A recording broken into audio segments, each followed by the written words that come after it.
Hello and welcome to Success is Never Accidental. I'm Lynn Payton and I'm passionate about helping individuals and organisations to get better outcomes and to feel more fulfilled. And it's my belief that the key to success in any endeavour is strong leadership. In this podcast, I get to interview highly successful leaders across all sectors and internationally so that you can better understand their formula for success and identify some of the common factors. But nothing changes without action. So each episode includes a challenge to you to reflect, to evaluate where you're at the moment, to decide and to act. In other words, to do something differently going forward. I am delighted today to be joined by Nadine McCarthy, a high performance coach and leadership strategist who spent nearly 2 decades working with individuals and teams to elevate their inner state, sharpen their impact, and drive sustainable results. Nadine's work invites us to explore more than conventional productivity. She asks us to examine the state from which we lead, move, and create. Today, we'll uncover the journey that brought her to this vantage point, how she translates the notion of statefulness into practice, and how we, whether as leaders, professionals, or change makers, can apply her insights to show up more intentionally. Nadine, welcome and thank you for being here on Success is Never Accidental. Thank you so much, Lynn. I'm so thrilled to be here. It's lovely to be here and be here with your audience as well. Nadine, you started your career in HR. So, what happened that you pivoted into the kind of work you're doing now? Yeah, great start. Back to the roots. I started in HR and in HR, I suppose I got experience working with, kind of as a HR generalist, let's say, across all areas of HR. And I particularly loved what I thought was at the time coaching and developing and leadership development with managers and leaders. But that drew me into studying coaching. And I realized quickly that I was more prescriptive in my HR role, and that coaching as a methodology and really as a science was so much more about working with the person at their core and at the roots of who they were in order to really let them surface their own solutions. And I just found it intoxicating, really. I found coaching incredible. And I actually set up my business, which is just coming to the end of 19 years now. I set my business up from my coaching qualification, from a coaching program. So it was a real catalyst actually for me, coaching. And now I've been working in coaching as one of the disciplines or one of the methodologies for 19 years across sport and business. So yeah, that was a good start actually. And it's so wonderful, isn't it? Because coaching allows you to help people really uncover their own potential. And the secret of being a great coach is asking great questions, isn't it? It is, yeah, exactly, and the opportunity to ask questions that actually elicit or illuminate deeper insights for the person themselves. You know, those aha moments that we talk about, but they happen so well, they happen all the time in coaching, and they're phenomenal because they resource and empower the person themselves rather than having a guru come in and kind of helicopter in and prescribe, which is what I would have been doing. And that's important in HR and important in some disciplines because obviously there's legalities and there's guidelines and things to follow, but in terms of having open expression and really allowing the person to reconnect to the true power of who they are and what they know themselves, it's so liberating, so liberating. And then from coaching, your business and your consultancy has really developed as you acquired new skills and new approaches. So, how would you describe what you currently offer? Oh yeah, great question, and it's been a good pause point as well for me to come to the end of 19 years, and I really think that my work at this stage is a synthesis across three streams of work, which can be simplified into self, systems, and science. And the the offerings, I suppose, like let's say coaching would sit in the self, in the in that arm of the work or in that pillar of the work, but there's many different ways that I approach my work, and each of those I think of them as streams because they can flow as an independent river on their own, but they can also come together to form a larger stream of work that is more systemic or more ecosystemic. And it's really important, I think, over the number of years that I've been working, it's been important for me to work with the science that can help people apply the knowledge or the wisdom, both either in a self or in a systems capacity. And when I say systems, I kind of mean teams, organizations, that kind of work at a collective level. And systems in terms of both the bigger system of the organization, the subsystems, which are the teams, but also a systemic approach to everything is critical. Why is that so important?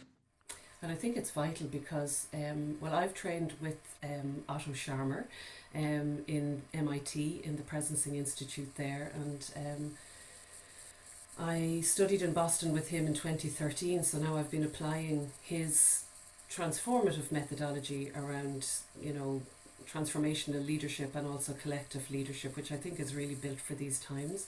And it's so important because in systems, in teams, we get stuck and we can be in unconscious modes, and we can, I mean, one of the things I'm talking to a lot of clients actually about at the moment in a systemic level is, or at a systemic level, is where they're trying to grow and scale their businesses. And I am working with them to diagnose at the root, I suppose, what are their strengths and also what are causing blocks. Because actually, if you want to scale systemically, you do not want to scale depletion or burnout or risk. So it's really important that as organizations grow and as systems grow, that they do so consciously by looking at what's, in simple terms, it's really about looking at what's working and what's not. But so often we're so intent as a team or as an organization to go after the results without really pausing consciously to really look at what the current reality is and see what's actually happening, both at the level of strengths and capacities, but also what may be and is currently blocking us to get to the next level. And if we don't do that, if we don't pause now, we'll actually bring that, and as what I call it, you'll scale that systemically as well. When I'm working with top teams and organizations, I'm like you, I always want to build that foundation of strengths because people want to go to what's going wrong. They Yeah. want to get there really fast. But if we Mm. work on building the strengths foundation, first of all, it inspires confidence. If we can help people reflect on what have been their successes and their wins, you're coming from that place where there's that acknowledgement that they've done things well, either currently or in the past. Why is it so important that we actually focus on the strengths within teams first and foremost, Nadine? Yeah. Well, I call that the performance gap because I think that it's actually such a blind spot for us, both individually and systemically, that we are so conditioned to look for the issues, look for the problems. Even when we do good work, we race to the next thing, and there's a systemic unconscious conditioning there and a bias obviously to do that. But I call it the performance gap, and I think that it's really vital that we close the gap, because if you want to do any further work or any development, it's so vital and important and feels so good actually to really rest into what has worked well and what your strengths are. I often use the metaphor of a tree when I'm talking to clients about it, and the strengths are the root level. And so if you want the tree to grow or even to sustain itself through all the seasons of change that are natural, that are organic, in any kind of life cycle or organizational cycle, then it's the roots that holds you steady when the storms come or the night is there, the darkness is there, which you could equate to uncertainty or instability. So it's so important to kind of root into what is it that your strengths are that stabilize you against the natural chaos and external uncertainty that we're all experiencing right now. Jim Collins, I love the work of Jim Collins. He says you just don't need the right people on the bus talking about your team. He says Yeah. you need the right people in the right seats in the bus. How Mm. often do you find that some of the issues with team dynamics is that people aren't aligned to their skill set? Yeah, and I think they're often not aligned to their full potential either. You know, that the cultures can sometimes unconsciously and inadvertently block that. Um, but yeah, I suppose in a way that's where coaching can really raise its head and be of great service, because it can really help people realign in so many ways, as you know, in terms of the methodologies of coaching, but even back to the foundations again around values. You know, like what are the values of that person and how do they align or maybe are out of balance with the organisation and even with the role that they're in. And also how, when you return back to your own values, either personally or as a leader, can you begin to see where the mismatch or the gaps may be.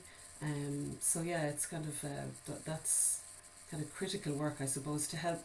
It's not to get the person off the bus, I think, even though there's truth in being like, sitting on the right seat, but it's not to get them off the bus, it's to support them potentially to move to a different seat, and one that they're they're more suited to. So yeah. I've seen that so often when I'm called in to help with improving team dynamics or outcomes or whatever. That and you used the word several times there about being conscious in our work. And people sometimes haven't even consciously learned about each other, or, I was coaching a team the other day or doing team building with a team, and somebody had had the most amazing experience in global not-for-profit organizations all over the world. Yeah. And people knew that, but didn't ask, how can we bring that into empowering this team and the organization as a whole? So you talked about the gaps there. How do you help teams more consciously work through whatever the blocks and challenges are? What sort of methodologies do you use? Yeah. Well, the kind of the synthesis of my work, particularly around systemic work and teams, is a blend of flow science, um, and the flow cycle, which I call the regenerative flow spiral, combined with Theory U, the work of MIT, um, and it's a cyclical approach to change, so that you're not really trying to get from A to B in a straight line in a linear way straight across, but actually you're doing it in and the methodology is set up in an anti-clockwise, so it's a kind of a circle that goes the opposite way, because we're trying to set up um, practices and habits that are actually currently counter-cultural, is what I call them, but they're not counter-resonant or counterintuitive. So when we talk about cycles, people really understand that actually there is a rhythm, there is a cycle to change, and that we can't be in perpetual growth, let's say, all the time. Like, even if you look outside, at the moment, like in the northern hemisphere, we're stepping into winter where the leaves are shedding, and so there's so I suppose, yeah, there's cycles of change, and so my methodology begins in the recovery phase, which is also drawn from sports psychology, and the importance of that.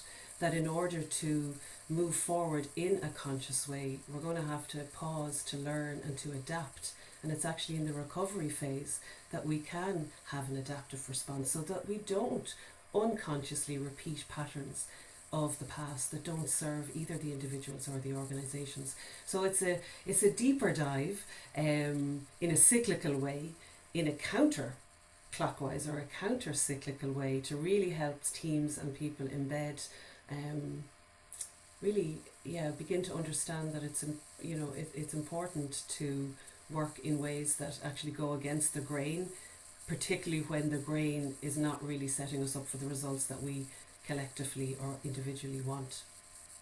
And are you able to share an example of a team where that worked? Well, I worked with a sports team, who At the time of meeting them, they had been, in their own words of the head coach, they had been unceremoniously dumped early out of the league.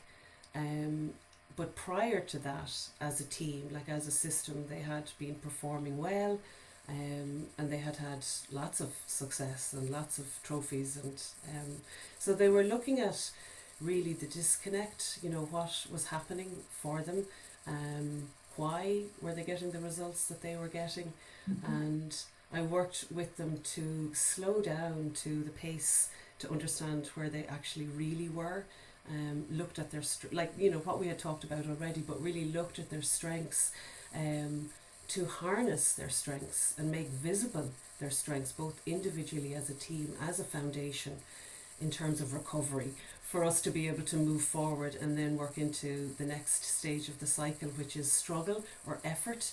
So this is where you do a deeper dive, you do the work on, okay, well, actually, that phrase warts and all, is, how can we really look at what's going on. But in order to do that, Lynn, I'm also training them on leadership capacities, so that they're not, you're not just bringing them into a room together to look at, okay, let's all surface now what's happening and what's gone wrong. Because, without any kind of psychological safety, or without skilling them in capacities of leadership and collective leadership, you are going to also get those repeated kinds of behaviours and blame cultures. So I feel like there's so much depth in the work, so it's hard to kind of just distill it. But anyway, that's the next phase where, really we were able to look at.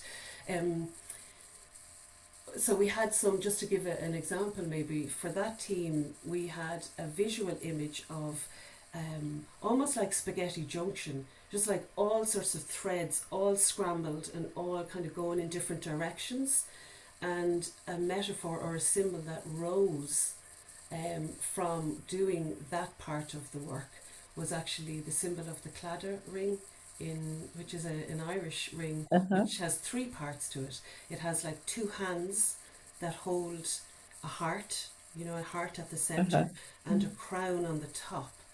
And that's the symbol that rose, or that evolved from within the system of, so they could see themselves as that was only one part, but anyway, that they could see themselves initially. Their current reality was that they were actually scrambled and disconnected, and sometimes connecting, but that their performance was very fragmented and, chaotic, really. And actually, their desired future, or their highest potential future in terms of their collective performance, was seeing themselves as the claddering, where the crown represented the sovereignty, of their performance, both individually and collectively. The heart was what they represented in terms of the team, each other, the passion they brought, and also they were very much, representing their community. And the hands were like, instead of the scrambled threads, was actually them holding the centre and holding themselves together. So that was one thing, I suppose, that was uncovered, as part of the strengths and as part of the process. And visual anchors can be so, so important, can't they? Because every time they looked at that symbol, it had meaning to them, and they could start to see which pieces were needing to be strengthened. I find working with teams sometimes, if they kind of develop their own logo, it can just increase that sense of identity. You Mm. used two words there, which I think are very common, Nadine, nowadays. You said that the team was fragmented and chaotic. Mm. And I think in lots of services nowadays, particularly maybe in the service industry, that those words crop up time and time again. People talk about managing the chaos, there's fragmentation, there's overwhelm, whatever. And what you're suggesting is that you need both strong leadership capacities and also an integrated and empowered team in order to move forward. Say a little bit about what you believe those leadership capacities to be. Yeah, I think the leadership capacities, really, I know you highlighted for me that I use the word conscious, a few times, and I think that awareness, consciousness, presence, um, They're such vital capacities in leadership, and because they're the self leadership capacities, they're so often overlooked. And you know, if you go back to the tree metaphor, they also kind of represent the roots. They're what's under the ground, they're what's under the surface, so they're often quite invisible. And I think it's important to really pay attention and develop those self leadership capacities. One of the methodologies that I've developed is called statefulness, which is about having the ability to and building the capacity within yourself first as a leader to be aware of your own state or the inner state from which you're operating, that then flows out and impacts either negatively or positively on yourself, but also on those you lead. So I think some of those inner leadership capacities they're vital, but unfortunately they're overlooked in service of the collective. And just one of the terms that kind of comes to mind just to share that might be useful and relevant as well, and this comes from the language in the Theory U methodology from MIT, is the difference between ego system leadership and ecosystem leadership.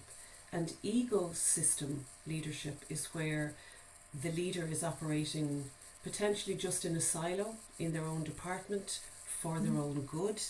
That kind of fragmentation that we talked about. So they're fragmented, they're siloed, they're only seeing one track. And then shifting that or moving that or supporting teams and organizations to move to an ecosystemic leadership framework or lens, which is about the highest collective good, but that also includes the individual or the department or the previous kind of silo. And I love that definition from MIT because often when we think about collective leadership or a whole system, we're sometimes out in service of the whole but forgetting about ourselves. And I think it's so vital to have both voices represented, the voice of the individual and the voice of the individual within the voice of the collective. I love that ecosystem leadership, just that sense of concept about, the whole being the sum of the parts and being, and it's very purpose driven then too, isn't it? It so is, yeah, it's absolutely purpose driven. And it's a kind of a dual purpose in a way because you get to define and discern your own purpose as well as thinking about the collective good as well. So those kind of merge together to form something that's even more potent and powerful. Yeah, because if we're going to stay motivated and passionate about what we do, it has to be meeting individual needs, doesn't it? And those individual needs will be different because everybody is coming at it through a different lens. And I love it when teams make time and space to actually get to know each other as individuals. And in that space, people learn so much about themselves. Yeah. And particularly in kind of, we know where there is fragmentation or conflict, tension, then it's even more vital because you are going to scale, you're going to scale those behaviours again at a systems level unless you pause. And I think just going back to that team that I was mentioning working with, they had such heart and courage, which I suppose come from, heart does come from the word courage, cœur in French. Yeah. But they had such heart and courage to pause consciously where they were at and meet and confront the challenges and the deeper reasons, the root causes as to why they had been unceremoniously dumped out of the league, but also why was their performance the way it was when they knew that they were capable of more, both individually and better. And being able Failure is inevitable regardless of what industry or sector or sport we're in at the moment. Things happen and we hit bumps in the road and we have to. I loved your work that starts with the recovery phase. But what distinguishes, do you think, Nadine, leaders who bounce back quickly from those who struggle to recover? Well, I think it's kind of exactly in what you, in the question there. I actually think the greatest blind spot of our time is the lack of recovery. That is not built into our systems, it's not built into our ways of being. We find it so hard to rest and recover. And because I work across sport, and recovery for a long time has been more intrinsic in terms of how an athlete can continue to sustain their performance, and yet they, even when they're supported to do it, they find it so challenging. And then you look at us mortal beings who are not involved in high performance sport, and we find it even more challenging to rest, to pause, to reflect, to adapt our performance or our behaviours, because we're not trained, we're not conditioned to do it. And I think that certainly in the work that I have been doing, and over the last 19 years, it's one of the gaps that I see, and one of the major blind spots that I see, which is why my process starts in recovery, because actually we're so conditioned to just keep moving, keep growing. It's like an enduring, never-ending expectation that is not sustainable. So I think that's how people can regenerate or sustain themselves, is actually by really enabling or allowing themselves to include recovery as part of a cyclical approach to regenerative performance. That is so relevant to many of the people listening to this podcast, because many of my audience are from the health and social care professions, mental health professions, Yeah. and that need to stop, even just turning off phones. I coached a CEO this morning, and she said, I went away for a week's holiday, and for the first time, I didn't bring my work phone with me. And that's something we've been talking about getting towards, and really making your break your break. Yeah. And she was just saying the difference was incredible. When it's there, even if it doesn't ring, it's there. But, giving yourself permission as a senior leader in organizations to have that break, to have that pause, to take that space is so, so important, because when leaders are tense and anxious, then the culture flows downhill, doesn't it, Nadine? And that impacts everybody. Always, yeah. And when I was on holidays this year myself, in the summer for 2 weeks, I decided I was going to do the same. I was really fed up of my habits with my phone and how connected I was to it. And I would be, you know, conscious and aware enough as well, but I just felt I was really kind of, just my patterns, my habits had disimproved. And I decided that I would not use my phone, but actually I could feel the impulse to check it so often. And what I decided to do was, instead of every time I became aware that I wanted to check it out of impulse, out of habit, I had a little notebook with me, and I drew these. Oh my God! I wish I had the notebook here with me. You'd see how many I had. But this is what I actually did.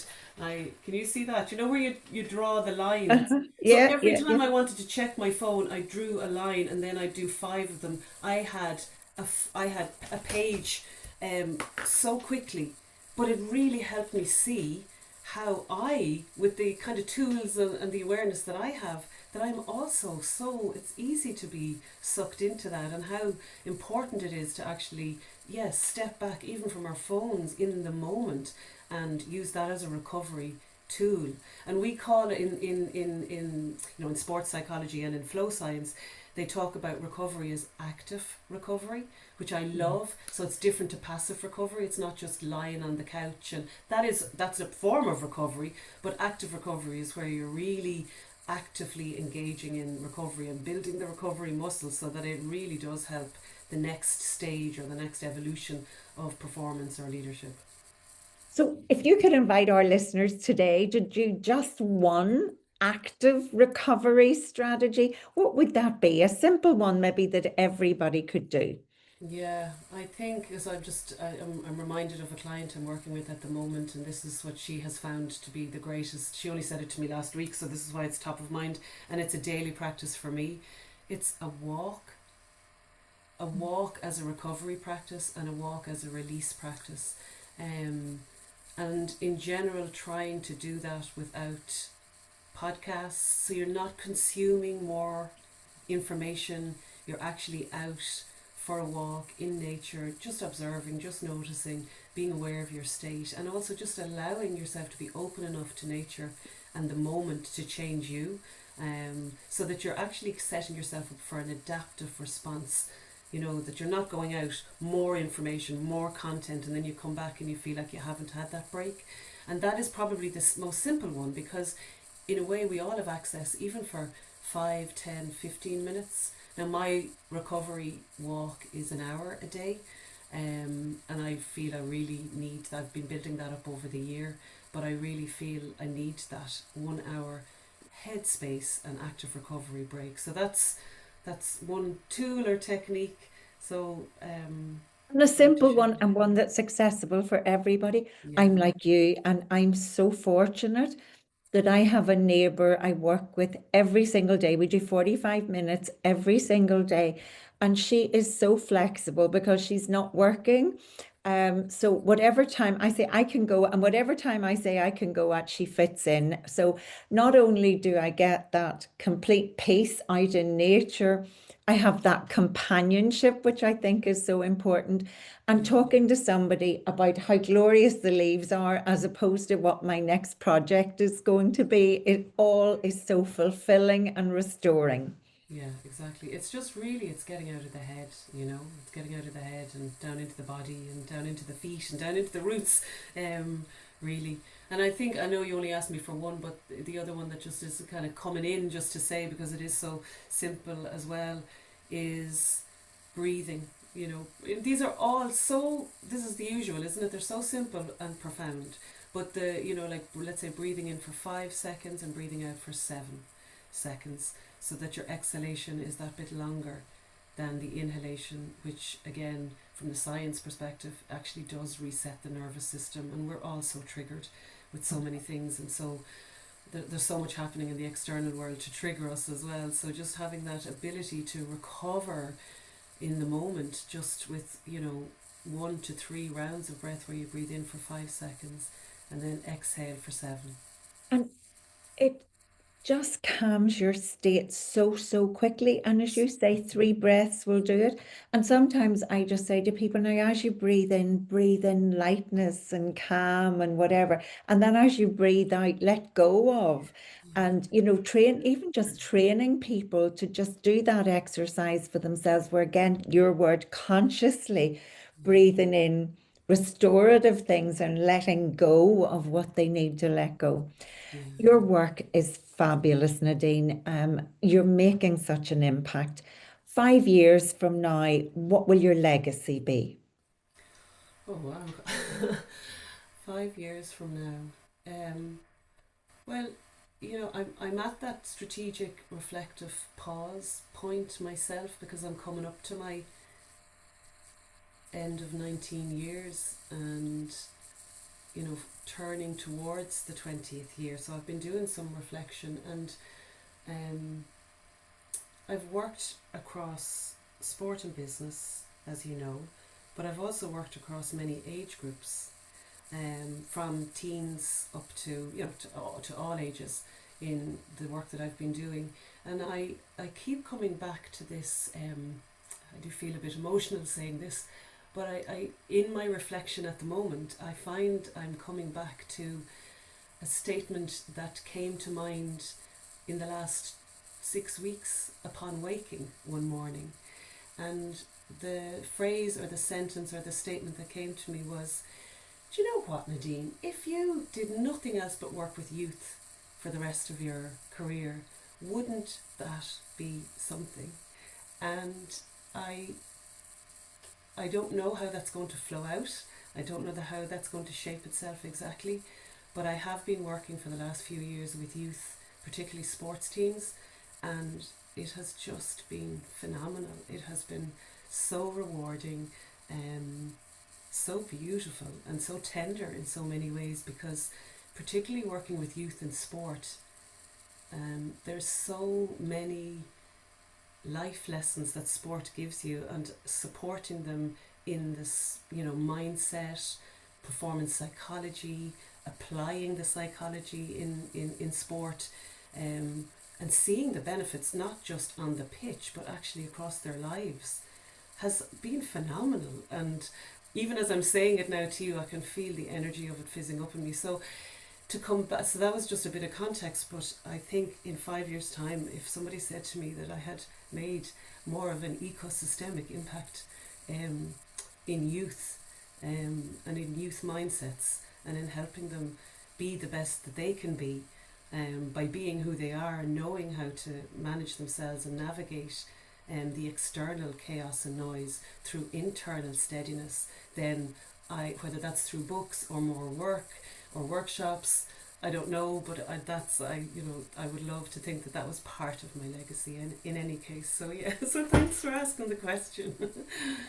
Fabulous, but it all comes back to doing that inner work regardless of age, doesn't it? Because Yeah. that's the fundamental starting point.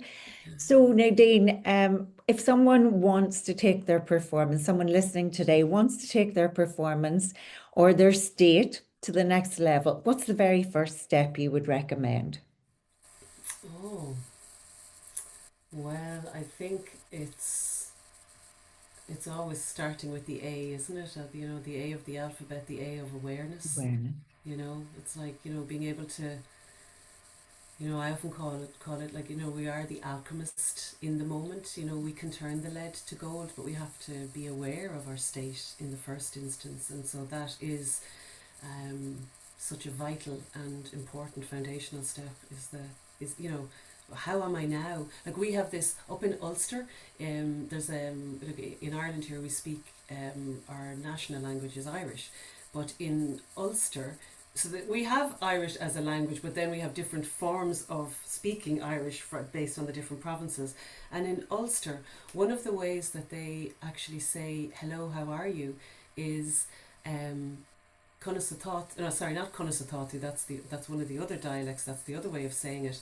But the most profound way of saying it is Cain Cui Ina Wiltu, which actually translates to what state are you in? Which I Wow. just find so incredible and so profound and so amazing that the wisdom of this language actually put forward this intention to ask the person in the very first instance, Cain Cui Ina Wiltu, what state are you in? To describe What a how great are you? question. What a great question to start every day with. What Yeah, state am I in right now?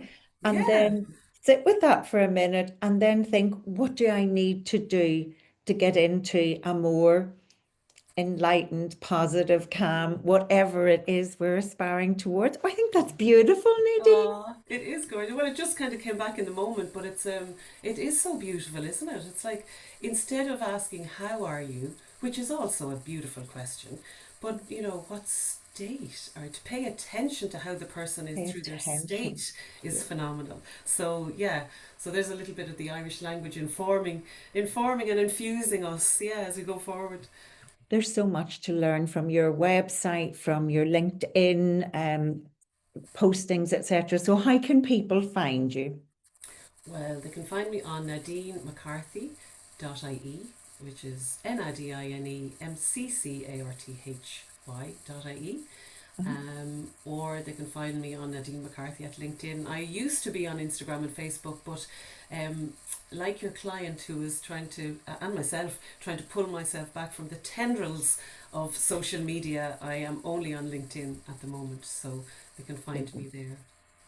Nadine, thank you so much for joining us and for sharing such wonderful insights. And I think the overriding theme that I'm coming away with is our state is so important. Our awareness of our state is so important. And that's a really great starting point. From today's conversation is that people really need to check in with themselves. Yeah, exactly. The foundational step. Super. Thank you so much for joining us. My pleasure. Thank you so much for having me, and thanks for the evolving, flowing conversation. I really loved it. Thank you, Lynn. So Nadine shared her experience of working with corporate teams and sports teams over more than 20 years. And she believes in collective leadership where teams are able to identify their strengths. Systematically, teams have to consciously celebrate individual skills and talents and the team strengths and achievements. But she says organizations can sometimes have a blind spot where they fail to recognize what's going well and always focus on the issues, the problems, or indeed what's coming next. And Nadine reminded us that the strengths are the strong roots that hold us steady through the tough times. So it's really, really important that we consciously identify them. She also cautioned us that we can't be in perpetual growth. I thought that was really, really important. We need to take time to slow down, to reflect and recover. And she also said that recovery should be active. So it's not just about taking to the sofa, it's about active recovery. And she gave us a guide of 2 daily practices which support active recovery.